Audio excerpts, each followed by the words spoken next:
Assalomu alaykum hurmatli obunachilar. Bugun yana bitta obyektimizni tugatdik. Mana 5 ga 5 ikkita xona tushdi. Ishimizni ko'rishingiz mumkin.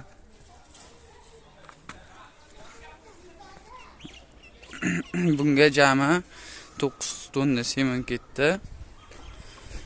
Usti puli 13 millionlik bo'ldi. Padushka metri 50 ming so'mdan, lenta 45 ming so'mdan bo'ldi. Mana ishimizni ko'rib baho bersanglar bo'laveradi. Shunaqa cho'tki xizmatlar kerak bo'lsa, aloqaga chiqaverasizlar.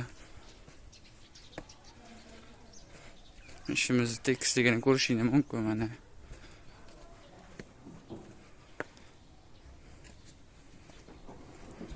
Bu yer mana darvozxona ko'rinishi. Uy ichidan qo'ylab chiqib qo'yilgan. Ko'rishingiz mumkin mana.